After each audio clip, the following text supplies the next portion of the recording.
کیا موت کا وقت اور جگہ پہلے سے مقرر ہے جو تبدیل نہیں ہو سکتا؟ ہاں اللہم من احییتہ منا فاحیہ علی الاسلام ومن توفیتہ منا فتوفہ علی الایمان آمین۔ آمین۔ کل نفس ذائقۃ الموت، یہ قرآن حکیم میں کئی دفعہ یہ آیت ریپیٹ ہوئی ہے کہ ہر جان کو موت کا مزہ چکھنا ہے، اور یہ بات بالکل طے ہے کہ ہر شخص کی موت کی جگہ، ٹائم، سیکنڈز تک اللہ تعالیٰ نے ڈیفائن کر دی ہیں اس کی تقدیر میں، وہ آگے پیچھے نہیں ہو سکتی، نیور، ناٹ ایٹ آل۔ اور یہ جو بخاری مسلم میں آیا نا کہ جو شخص چاہتا ہے کہ اس کی عمر دراز کر دی جائے، اس کے رزق میں فراوانی ہو، وہ اپنے رشتہ داروں کے ساتھ حسن سلوک کرے، تو یہ بھی تقدیر میں لکھا ہوا ہوگا کہ اس کی عمر ہے 60 سال، لیکن یہ اپنے رشتہ داروں کے ساتھ حسن سلوک کرے گا، اللہ تعالیٰ اس کی عمر 70 سال کر دے گا، وہ بھی لکھا ہوگا، وہ 70 ہی ڈیفائن ہوئی ہے، وہ 60 کا 70 بننے کے بعد جو 70 ہے وہ اللہ تعالیٰ نے لکھا ہوا ہے، ٹھیک ہو گیا جی؟ تو یہ اللہ تعالیٰ کے یعنی فیصلے ہیں، قرآن حکیم بالکل واضح ہے۔ سورہ آل عمران میں آتا ہے کہ جب غزوہ احد کے موقع کے اوپر منافقین نے کہا نا کہ ہم نے اپنے بھائیوں کو منع کیا تھا کہ احد کے میدان میں نہ جاؤ ورنہ قتل ہو جاؤ گے، تو اللہ تعالیٰ نے فرمایا اگر ان کی موت کا وقت آ چکا ہوتا یہ خود کھنچے چلے جاتے اپنی مقتل گاہوں کی طرف، یہ اپنے آپ کو روک بھی نہ پاتے۔ پھر سورہ نساء میں آیا کہ تم اپنے آپ کو مضبوط قلعوں میں بھی بند کر لو نا، موت تمہیں وہاں پہ بھی آ کے جائے، وہ موت کو آپ ٹال نہیں سکتے، ایک لمحہ نہ آگے ہوگی نہ پیچھے۔ سورہ لقمان کے بالکل اینڈ میں آتا ہے نا کہ 5 علوم اللہ تعالیٰ کے ساتھ خاص ہیں، ان میں ایک ہے کہ کوئی جان نہیں جانتی کہ اس کو کس زمین میں موت آئے گی، ہاں اللہ تعالیٰ وحی کے ذریعے بتا دے، جیسے مسلم شریف میں حدیث ہے نبی صلی اللہ علیہ وآلہ وسلم نے غزوہ بدر سے ایک دن پہلے زمین پہ لکیریں کھینچ دی تھی بدر کے میدان میں، یہاں کل ابو جہل کی لاش ہوگی، یہاں عتبہ کی ہوگی، یہاں امیہ ابن خلف کی ہوگی۔ سر اب آپ عمر سیریز دیکھیں نا، وہاں آپ کو لاشیں پڑی ہوئی نظر بھی آئیں گی، ٹھیک ہو گیا جی؟ تو یہ آپ صلی اللہ علیہ وآلہ وسلم نے پہلے ڈیفائن کر دی تھی ساری چیزیں، تو یہ اللہ تعالیٰ نے آپ کو وحی کے ذریعے بتایا تھا، اللہ تعالیٰ بتا سکتا ہے اپنے پیغمبر کو، تو واقعی موت کا وقت مقرر ہے، وہ ٹل نہیں سکتا۔ لیکن اس پہ یہ بھی سوال ہوتا ہے کہ اگر کوئی شخص کسی کو قتل کر دے تو پھر اس کا کیا قصور ہے؟ وہ اللہ تعالیٰ کا ایک قانون ہے، اس نے مرنا تو تھا، اس میں کوئی شک نہیں ہے، لیکن دنیا میں اللہ تعالیٰ نے رولز اور ریگولیشن کے ساتھ دنیا کو جوڑا ہوا ہے۔ سورۃ البقرہ میں آیا کہ قصاص میں انسانیت کی زندگی ہے، سورۃ المائدہ میں آیا جس نے ایک جان کو ناحق قتل کیا اس نے پوری انسانیت کو قتل کیا، اور جس نے ایک شخص کی جان بچائی پوری انسانیت کی جان بچائی۔ لہٰذا یہ جو کوئی کسی کو قتل کرے گا تو قرآن میں ہے قصاص کے اندر انسانیت کی زندگی ہے۔ انسانیت 2 چیزوں میں چل رہی ہے، احترام جان اور احترام مال، اگر یہ 2 چیزیں نکل جائیں تو معاشرہ نہیں چل سکتا۔ گوروں کا معاشرہ ہم سے بہتر کیوں ہے؟ بغیر ریلیجن کے بھی احترام جان احترام مال ہے، جسٹس ہے، انصاف ہے، عدالتیں آزاد ہیں، جہاں پہ احترام جان بھی احترام مال بھی ہے۔ سالوں تک وہ ثبوت ڈھونڈتے رہتے ہیں، اس کے بعد بندے کو پکڑتے ہیں، یا بندے پکڑ کے غائب ہو کے مر مرا جاتے ہیں، ان کے رشتہ دار عدالتوں کے چکر کاٹتے رہتے ہیں کہ جی ہمارا بچہ اٹھایا گیا، نہ عدالتوں کو پتہ ہوتا ہے نہ اور کسی کو پتہ ہوتا ہے۔ تو یہ چیزیں تو پھر ظاہر ہے کہ ایک ریونج کریٹ کریں گی نا۔ ہم اس لیے کہتے ہیں عدالتوں کو آزاد ہونا چاہیے، عدالت سے اوپر کوئی نہیں ہونا چاہیے، عدالتیں آزاد ہوں گی باقی سارا سسٹم بہتر ہو جائے گا، ٹھیک ہو گیا؟ تو یہ یعنی اللہ تعالیٰ نے وقت مقرر کر دیا ہے، وہ آگے پیچھے نہیں ہوگا۔ اور آپ دیکھتے ہیں کتنے لوگ موت کے منہ سے واپس آ جاتے ہیں۔ حضرت خالد بن ولید رضی اللہ تعالیٰ عنہ 100 سے زیادہ مار کے لڑے ہیں انہوں نے، اور جب موت کا وقت قریب آیا وہ کہتے ہیں میرے جسم کا کوئی ایک حصہ بھی ایسا نہیں جہاں پہ کسی نیزے یا تلوار کا نشان موجود نہ ہو۔ یہ عمر سیریز میں انہوں نے ان کی موت کا وقت فلمایا ہے، ابو دردہ ان کے پاس بیٹھے ہوئے ہیں، اور وہ کہتے ہیں دیکھ لو اگر موت میدان جنگ میں آنی ہوتی نا ابو دردہ تو میرے جسم کا ایک حصہ بھی ایسا نہیں جہاں پہ کوئی زخم نہ ہو، اور میں ایک بوڑھے اونٹ کی طرح بستر مرگ پہ مر رہا ہوں۔ میدان جنگ میں نہیں شہادت ملی، شہادت اتنی آسانی سے نہیں مل جاتی انسان کو، وہ اللہ تعالیٰ جس کے لیے ڈیفائن کرے گا۔ باقی یہ کہ اللہ تعالیٰ نے ان کو ایک فضیلت دی کہ وہ اللہ کی تلوار تھے، ظاہر ہے تلوار تو ٹوٹ نہیں سکتی تھی، تو جو لوگ اللہ کے لیے زندگی گزاریں وہ عام حالت میں بھی مریں، اللہ تعالیٰ ان کو شہادت کا رتبہ عطا فرما دیتا ہے۔ تو میدان جنگ میں جانے سے موت نہیں آتی، کتنے لوگ موت کے منہ سے واپس آ جاتے ہیں، اور سر ایئر کریش میں لوگ بچ گئے ہوئے ہیں، اور تو اور چھوڑ دیں جہاں پہ کوئی انسان امیجن نہیں کر سکتا کئی بم پھٹتے ہیں، بندے مر جاتے ہیں، کسی عورت نے بچہ اٹھایا ہوا ہے، بچہ سیدھا سلامت مل جاتا ہے وہاں سے. یہ اللہ کے فیصلے ہیں کس کے لیے کیا زندگی رکھی ہے. وہ اسی لیے کہا جاتا ہے نا کہ مارنے والے سے جو بچانے والا جو ہے نا وہ بڑا ہے. یعنی وہ ویسے تو مارنے والا بھی اللہ ہی ہوتا ہے، لیکن وہ اس حوالے سے کہا جاتا ہے کہ دنیا میں اگر کوئی سمجھتا ہے نا کسی شخص کو مار سکتا ہے تو، اور اگر اللہ نے اس کی موت نہیں لکھی ہوئی ہے تو نہیں ہے. موت انسان کی زندگی کی حفاظت کرتی ہے. سر میری سب سے بڑی محافظ میری موت ہے. اگر میری موت لکھی ہوئی ہے نا 2050 کے اندر، پوری دنیا مل کے بھی مجھے 2049 میں بھی نہیں مار سکتی. آج 2018 میں تو تصور بھی نہیں ہے. اور اگر میری زندگی لکھی ہوئی ہے 2018 میں ختم ہونی، چاہے وہ ایئر کریش کے اندر ہو، چاہے وہ ہارٹ فیٹ کے ذریعے ہو، چاہے وہ گردوں کے فیلئر کے ذریعے ہو، چاہے برین ہیمریج کے ذریعے ہو، کسی بھی ذریعے سے ہو، تو کوئی اسے بڑھا نہیں سکتا. دیکھ لینا آپ پچھلے دنوں کتنا بڑا ایک واقعہ ہوا ہے. یعنی ہمارے پاکستان میں 3 ٹائمز جو پرائم منسٹر رہے ہیں نواز شریف صاحب، ان کی بیوی 1 سال سے زیادہ وینٹیلیٹر کے اوپر رہی ہیں. ان کے پاس پیسے کی کوئی کمی تھی؟ علاج کرانے کا کوئی ایشو تھا؟ سب کچھ کروایا ہے، بچا سکے؟ نہیں. غریب آدمی تو کہتا ہے پیسے ہوتے تو شاید بچ ہی جاتا. سر جن کے پاس پیسے ہیں وہ بچا کے بتا دیں. موت کا وقت لکھا ہوا ہے سر، کوئی نہیں ٹال سکتا. صرف پیغمبر کے بارے میں بخاری مسلم میں آتا ہے، حضرت موسیٰ علیہ السلام کے پاس حضرت اسرائیل علیہ السلام. اسرائیل کا لفظ تو یعنی تفسیر تبری میں اور یہودیوں کے ہاں ملتا ہے، یہ بینی اہل سنت کے ہاں بھی رناؤنڈ ہے. اصل میں لفظ ہے ملک الموت. دونوں لفظ ٹھیک ہیں. ملک الموت علیہ السلام حضرت موسیٰ علیہ السلام کے پاس گئے، انہوں نے آگے سے تھپڑ مار دیا، ان کی آنکھ نکل گئی. انسانی شکل میں آئے تھے.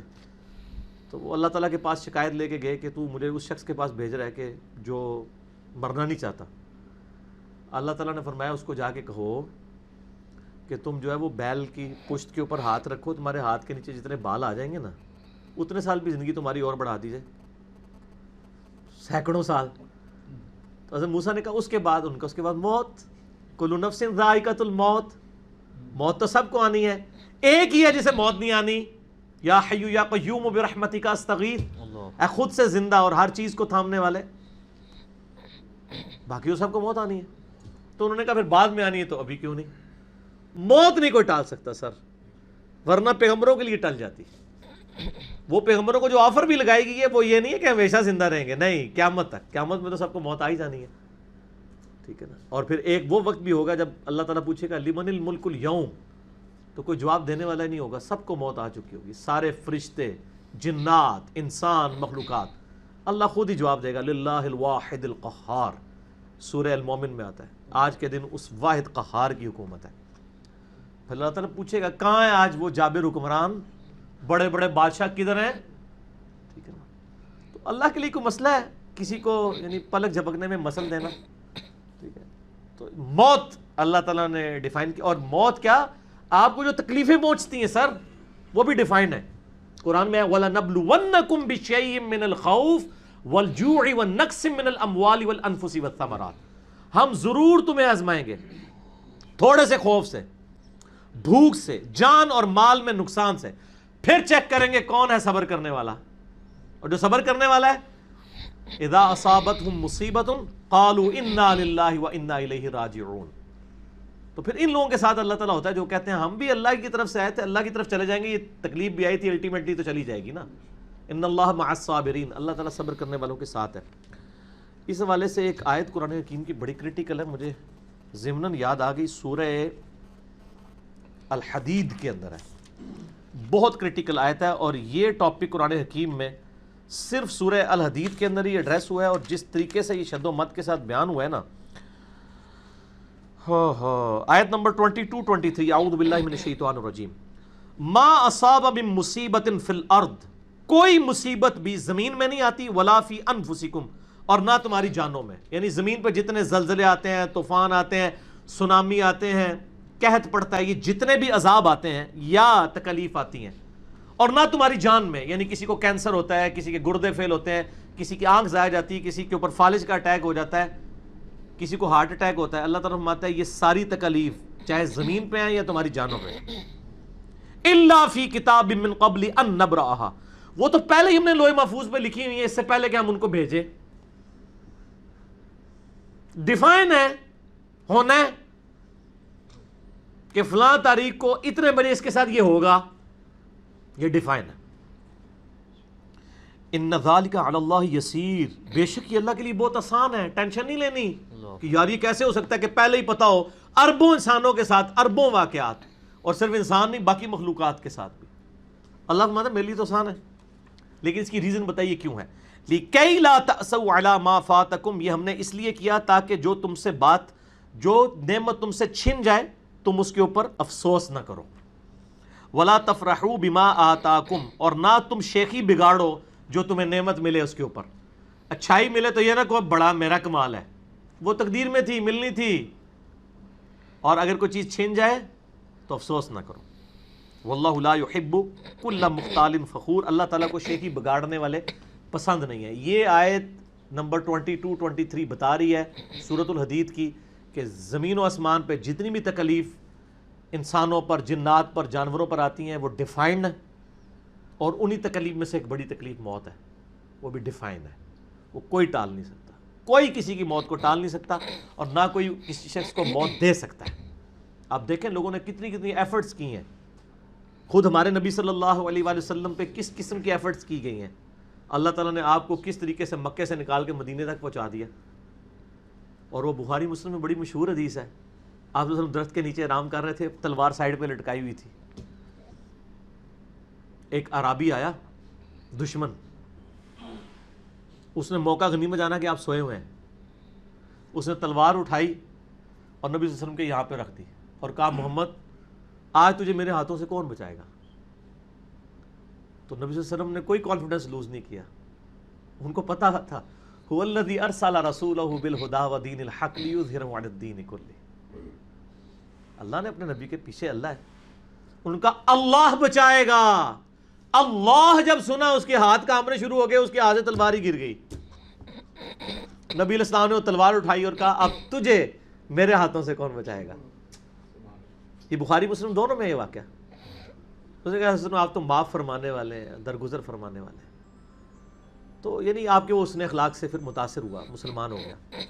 مسئلہ یہ ہے کہ یہ کانفیڈنس آپ کو ہونا چاہیے۔ بخاری مسلم میں حدیث ہے کہ غزوہ حنین کے موقع پر کچھ صحابہ کی زبان سے نکل گیا کہ بدر میں تو 313 تھے، غالب آ گئے تھے، آج تو ہم 12,000 ہیں، کافر تو بڑے تھوڑے ہیں۔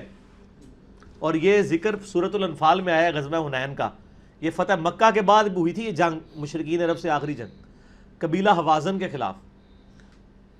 اور صحابہ کہتے ہیں، بخاری مسلم کے الفاظ ہیں، میں نے حضور کے معجزات والا جو لیکچر دیا ہے مسئلہ 131A-B-C-D، اس میں بھی بتایا کہ نبی علیہ السلام اکیلے آگے جا رہے ہیں، انا النبی لا کذب انا ابن عبد المطلب، میں نبی ہوں اس میں کوئی شک نہیں ہے، اور میں عبد المطلب کا بیٹا ہوں۔ یہ رڈز پڑھتے ہوئے آپ صلی اللہ علیہ وسلم اکیلے آگے جا رہے ہیں، اور آپ صلی اللہ علیہ وسلم نے زمین سے یوں مٹھی بھری کنکریوں کی اور یوں کافروں کی طرف، اور فرمایا چہرے مسخ ہو جائیں، آنکھیں اندھی ہو جائیں، اور سب کی ہو گئیں، مسلمانوں کو فتح ہو گئی۔ اور اسی کا ذکر ہے وَمَا رَمَيْتَ إِذْ رَمَيْتَ وَلَكِنَّ اللَّهَ رَمَى، اے نبی جو آپ نے کنکریاں پھینکی تھی وہ آپ نے نہیں پھینکی تھی، وہ اللہ نے پھینکی تھی، یعنی اللہ کا پیچھے ڈیوائن ڈیسیژن تھا۔ تو کافروں کے خلاف فتح ہو گئی مسلمانوں کی، یعنی نبی علیہ السلام کا کانفیڈنس لیول یہ تھا کہ اکیلے جا رہے ہیں، یہ نہیں دیکھ رہے کہ ہزاروں لوگ میرا ساتھ چھوڑ گئے ہیں، اکیلے فرنٹ سے لیڈ کر رہے ہیں۔ تو جن لوگوں کو یعنی اللہ پر یقین ہوتا ہے نا، ان کی یہی حالت ہوتی ہے، اور یہی صحابہ کرام کا یعنی یقین کامل تھا۔ اس لیے آپ دیکھیں نا، آپ عمر سیریز میں دیکھیں گے حضرت خالد بن ولید جنگ یمامہ میں جب مسلمانوں کو شکست ہونے لگتی ہے، اکیلے آگے جاتے ہیں، جنگ یرموک میں بھی ایسے ہی کرتے ہیں۔ تو جن کو اعتماد ہوتا ہے نا، وہ پھر فرنٹ سے لیڈ کرتے ہیں کہ موت ٹل نہیں سکتی، موت کیا تکلیف بھی جو آپ کو پہنچنی ہے، اور سر اسی کے ساتھ آپ زندگی گزار سکتے ہیں، اس کے بغیر آپ زندگی نہیں گزار سکتے، کڑ کڑ کے مر جائیں گے۔ آپ کس چیز کو کیٹر فار کر سکتے ہیں؟ ہم یقین کریں صبح اسکول بچوں کو بھیجتے ہیں تو دعائیں پڑھتے رہتے ہیں، کیا ہو سکتا ہے؟ ایکسیڈنٹ ہو سکتا ہے، وہاں پہ بچہ جھولے سے گر سکتا ہے، کسی کی ہڈی ٹوٹ سکتی ہے، کن پٹی پہ لگ جائے ڈیتھ ہو سکتی ہے۔ یار اتنی چیزوں کو کون کاؤنٹر فار کر سکتا ہے؟ اللہ۔ تو اللہ پہ توکل کریں، اور جب تکلیف آ جائے انا للہ و انا الیہ راجعون۔ صحیح مسلم میں حدیث ہے، نبی صلی اللہ علیہ وآلہ وسلم نے فرمایا جو شخص تکلیف کے وقت فوراً پڑھ لے انا للہ و انا الیہ راجعون اللہم اجرنی فی مصیبتی واخلف لی خیرا منہا، اللہ تعالیٰ اس کو اس کا بہتر نعم البدل عطا فرما دے گا۔ میرا یوٹیوب پہ کلپ بھی ہے اس دعا کے اوپر، مصیبت اور پریشانی کے حوالے سے یعنی بہتری کے لیے دعا، یہ کر کے لکھیں تو آپ کو کھل جائے گا۔ یہ آپ کو مشکات میں کتاب الجنائز چیپٹر میں پہلی جلد میں دعا مل جائے گی صحیح مسلم کے حوالے سے۔ ام سلمہ کہتی ہیں کہ جب میرا خامن فوت ہوا تو میں نے یہ فوراً دعا پڑھ لی، انا للہ و انا الیہ راجعون، ہم بھی اللہ کی طرف سے ہیں، اس کی طرف لوٹ کے جانے والے ہیں۔ اللہم اجرنی فی مصیبتی، اے اللہ مجھے اس مصیبت میں بہتر اجر عطا فرما، واخلف لی خیرا منہا، اور مجھے اس سے بہتر بدلہ عطا فرما دے۔ کہتی میں دل میں سوچ رہی تھی کہ اس سے بہتر مجھے خامند کیسے مل سکتا ہے؟ ابو سلمہ سے بہتر تو انسان حضور کے صحابہ میں بھی کوئی نہیں ہے۔ عدت گزاری تو نبی الاسلام نے رشتے کا پیغام بھیج دیا، ام المومنین بن گئی، اور ہماری یہ وہ ماں ہے جو سب سے آخر میں فوت ہوئی ہیں، واقعہ کربلا کے بھی بعد فوت ہوئی ہیں ام سلمہ، واقعہ کربلا ان کی زندگی میں ہوا ہے، ام سلمہ رضی اللہ تعالی عنہا۔ تو یہ دعا یاد کریں، انا للہ و انا الیہ راجعون، اتنا حصہ تو قرآن میں ہے، باقی صحیح مسلم میں اللہم اجرنی، اللہم اجرنی، یہ جھٹکے سے پڑھنا ہے، اللہم اجرنی فی مصیبتی واخلف لی خیرا منہا۔ تو باقی ہم تو دعائیں کر سکتے ہیں، باقی صبح شام کے اذکار ہیں، اللہ کی طرف رجوع لائیں، وہ اتنی چیزوں کی حفاظت کرنے والا ہے۔ باقی سب سے بڑی تو حفاظت یہ ہے جو سورہ غافر میں، سورہ المومن میں آیا کہ اصل میں کامیاب وہ ہوا جو دوزخ کی آگ سے بچا لیا گیا۔ سر دنیا میں آپ کو کوئی کتنا عذاب دے لے گا، الٹیمیٹلی تو موت آ کے آپ کو آزاد کر دے گی۔ جب فرعون کے دربار میں وہ جو جادوگروں نے کلمہ پڑھ لیا تھا تو اس نے کہا تم نے میری اجازت کے بغیر پڑھ لیا، میں تمہیں تمہارے مخالف سمت کے ہاتھ پاؤں کٹوا کے تمہیں سولی پہ چڑھا دوں گا۔ تو انہوں نے کیا کہا تھا؟ انہوں نے کہا تو جو کچھ دے گا دنیا کی زندگی میں عذاب دے سکتا ہے نا، کوئی شخص کسی کے مرنے کے بعد تو اسے عذاب نہیں دے سکتا نا، وہ لاش تو بس لاش ہی پڑی ہے نا، اصل چیز تو روح تھی نا، تو تیرا اختیار تو دنیا کی زندگی تک ہے۔ ٹھیک ہو، تو یہ کانفیڈنس لیول ہونا چاہیے کہ کوئی کسی شخص کو کتنی تکلیف دے لے گا، موت تو پھر بہرحال تکلیف سے آزادی کا ذریعہ بن جائے گی۔ اگر پھر اللہ کی مرضی کی زندگی گزاری ہے تو آزادی کا ذریعہ ہے، ورنہ اب تو کہتے ہیں کہ مر جائیں گے، مر کے بھی نہ چین پائے تو کدھر جائیں گے۔ تو سر یہ لوگ تو کہہ دیتے ہیں نا مر گئی تو جان چھٹی، نہ، مرنے تو بعد جان پھڑی گئی، چھٹی اس کی جس نے دنیا اللہ کی مرضی کی گزاری، جس نے دنیا اپنی مرضی کی گزاری تو اس کی جان تو پھر مرنے کے بعد اور پھنس گئی۔ ٹھیک ہوگا جی، تو موت کا وقت مقرر ہے، کوئی نہیں ٹال سکتا۔ ٹھیک ہوگا۔